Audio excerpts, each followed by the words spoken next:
7 mistakes that are secretly making you weak. Stoic philosophy. There is a kind of weakness that never announces itself. It does not arrive as a single dramatic collapse. It arrives quietly, through small daily choices that seem harmless in the moment but slowly hollow out a person's strength until, one day, they find themselves unable to withstand even the mildest pressure. The Stoics understood this better than almost any philosophical tradition in history. Men like Seneca, Epictetus, and Marcus Aurelius did not fear the great disasters of life nearly as much as they feared the small, invisible habits that erode a person's character from within. Today we examine 7 of these mistakes, patterns so common that most people commit them daily without ever noticing the cost. Each one is a slow leak in your strength, and each one has a Stoic remedy that has survived 2,000 years for a reason. If you recognize yourself in these pages, do not despair. Recognition is the first act of strength. Denial is the last act of weakness. Before we begin, if teachings like this matter to you, subscribe to the channel now. This channel exists to help you build a mind that cannot be broken by circumstance, and it grows only because people like you choose to stay for what comes next. Let's begin. Mistake 1. Seeking approval before truth. The first mistake that quietly destroys inner strength is the habit of checking with others before checking with yourself. Somewhere along the way, many people trade their own judgment for the comfort of consensus. Before making a decision, they ask 10 people what they think, not because they value wisdom, but because they are terrified of being wrong alone. Epictetus taught that some things are within our control and some are not, and the opinions of others fall firmly outside it. A person who builds their sense of direction on the shifting opinions of a crowd will always be unstable, because crowds are unstable by nature. This does not mean you should reject all counsel. Wise counsel from a trusted few has value. The mistake is deeper than seeking advice. It is outsourcing your entire sense of right and wrong to the approval of others. When you catch yourself hesitating to speak a truth because it might be unpopular, or abandoning a decision the moment someone frowns at it, you are practicing this weakness. The Stoic remedy is to build your judgments on reason and virtue first, then hold them regardless of the room's temperature. Marcus Aurelius ruled an empire while ignoring the endless noise of court opinion, because he had already settled, within himself, what was right. Strength begins the moment your convictions no longer require a majority vote to remain standing. Mistake 2. Reacting before reflecting. The second mistake is the instinct to respond immediately to every provocation. An insult arrives, and within a second, a sharp reply leaves your mouth. A setback occurs, and within a second, despair floods your chest. This immediacy feels like strength in the moment, a fast, forceful reaction, but it is almost always weakness wearing the mask of intensity. Seneca wrote extensively about anger, calling it a temporary madness, precisely because it strips a person of the very reasoning that separates them from mere impulse. The person who reacts instantly has handed control of their behavior to whoever provoked them. True strength lives in the pause between stimulus and response, a gap the untrained mind rushes to close as quickly as possible. The Stoics practiced deliberately widening this gap. Before responding to an insult, they trained themselves to ask, "Is this true? Does it deserve my energy? What would reason advise here?"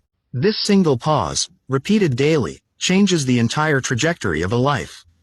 People who cannot pause are perpetually steered by external events. A rude comment redirects their whole mood, a delay ruins their whole day. People who master the pause remain the author of their own responses no matter what unfolds around them.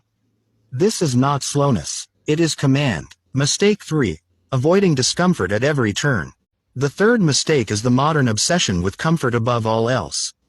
Every inconvenience is optimized away, every difficulty is avoided, every hardship is treated as an emergency to be eliminated rather than a teacher to be endured. The Stoics practiced the opposite. Voluntary hardship, deliberately choosing discomfort in small doses so that involuntary hardship, when it eventually arrives, finds a body and mind already prepared. Seneca advised setting aside days to eat the simplest food, wear the simplest clothing, and ask himself, "Is this the condition that I feared?" Almost always, the answer revealed the fear had been larger than the reality. A person who has never chosen discomfort voluntarily becomes fragile the moment discomfort is forced upon them by life.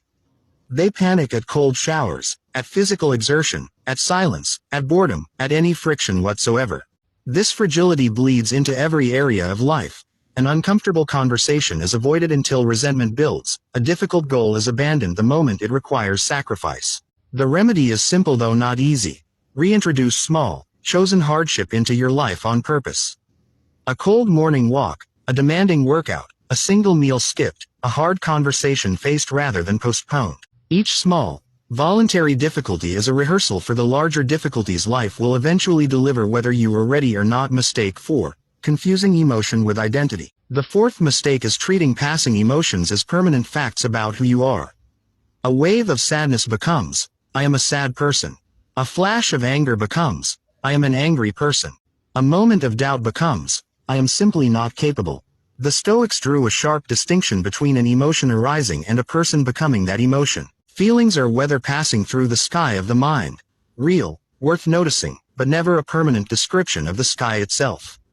The person who fuses their identity with every passing feeling becomes as unstable as the feelings themselves, changing character 7 times before breakfast. Marcus Aurelius wrote to himself constantly, reminding his own mind that external events and internal reactions were not the same as his essential self. This distinction is liberating once truly understood. You can feel fear without being a coward. You can feel doubt without being incapable. You can feel anger without becoming a cruel person. The discipline is to observe the emotion, name it honestly, and then ask what a person of good character would do despite it, rather than assuming the emotion has already decided who you are. This single shift removes an enormous amount of unnecessary suffering, because you stop building a fragile identity on the most unreliable material available, your momentary feelings. If this is resonating with you, take a moment now to subscribe to the channel. We publish teachings like this every week, built for people determined to build a mind that circumstances cannot easily break. Subscribing costs nothing, and it tells us to keep this coming. Now, let's continue with the remaining mistakes. Mistake 5. Complaining instead of acting. The fifth mistake is the habit of complaint, a behavior so socially normalized that most people never question its cost.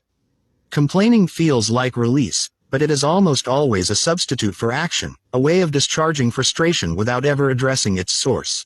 The Stoics were famously unsentimental about complaint. Epictetus taught that within any circumstance, a portion is within your control and a portion is not. And wisdom lies in directing all your energy toward the controllable portion while accepting the rest without resistance. Complaint typically does neither. It does not change the uncontrollable, and it does not improve the controllable. It simply spends energy that could have gone toward one or the other. Notice how much of daily conversation is complaint about traffic, weather, other people's behavior, none of which shifts even slightly because it was spoken aloud with frustration. The Stoic alternative is not silence or suppression, it is redirection. When something is within your control, act instead of complaining about it. When something is outside your control, accept it fully instead of resisting it verbally. This redirection alone frees an enormous amount of mental energy that most people never realize they are wasting. A person who has trained themselves out of complaint becomes remarkably efficient with their attention, because they no longer spend hours narrating problems they either could have solved or were never able to solve in the first place. Mistake 6. Fearing the opinions of strangers more than your own conscience. The sixth mistake is placing more weight on the judgment of people who barely know you than on the verdict of your own conscience. This is one of the most common and least examined weaknesses of modern life.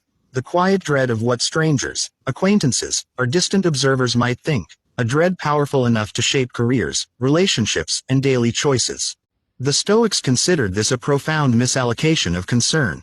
Marcus Aurelius asked himself repeatedly why he should fear the opinion of people whose own inner lives he would never respect if he could see them clearly. Reputation among strangers is, by definition, outside your control, shaped by rumor, mood, and misunderstanding far more than by truth. This mistake quietly makes people weak because it hands the steering wheel of their life to an audience that is, in most cases, indifferent to them anyway. The remedy is not arrogance or disregard for all feedback. It is a recalibration of whose judgment actually deserves weight. Trusted mentors, close friends of proven character, your own honest conscience, these deserve real consideration. The anonymous, the distant, the fleeting opinions of people who will forget you within the hour, these deserve almost none. Practice this recalibration deliberately. Before altering a decision because of what someone might think, ask whether that someone has actually earned the authority to shape your life. Usually, the honest answer is no. Mistake 7. postponing the practice of virtue. The seventh and final mistake is perhaps the most dangerous because it disguises itself as patience. It is the habit of postponing the practice of virtue, patience, discipline, courage, honesty, until conditions become easier. I will be patient once things calm down. I will be disciplined once motivation returns. I will be honest once it is safer to be.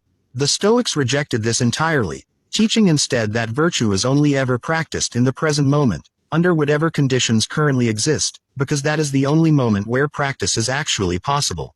Waiting for ideal conditions to practice strength guarantees that strength is never actually built, because ideal conditions rarely arrive, and when they do, they require no strength at all. Seneca observed that we are not given a short life, but that we waste much of the life we are given, postponing meaningful action until some imagined future version of ourselves finally arrives. That version never arrives on its own. It is built, day by day, through the very discomfort that postponement is designed to avoid. The remedy for this mistake is immediate and uncomfortable. Practice the virtue you are avoiding today, in its imperfect, inconvenient current form. Be patient in this irritating moment, not the calm one you are waiting for. Be disciplined with this small task, not the grand project you are planning. Strength is never granted in advance. It is assembled, one inconvenient present moment at a time, by those willing to stop waiting. Closing. These 7 mistakes: seeking approval before truth, reacting before reflecting, avoiding discomfort, confusing emotion with identity, complaining instead of acting, fearing strangers, opinions over your own conscience, and postponing virtue, are not rare failures reserved for the undisciplined. They are common, quiet, and nearly universal, which is exactly why they go unnoticed for so long. The Stoics did not offer a philosophy for extraordinary circumstances alone. They offered a philosophy for ordinary days, filled with ordinary temptations toward weakness, met by ordinary, repeated choices toward strength. If even one of these mistakes struck close to home today, that recognition is the beginning of change. Subscribe to this channel now if you want more teachings built to help you become someone circumstances cannot easily move. We publish new lessons like this every week. Share this with someone who needs to hear it. Leave a comment with the mistake that hit you hardest, and we will see you in the next one.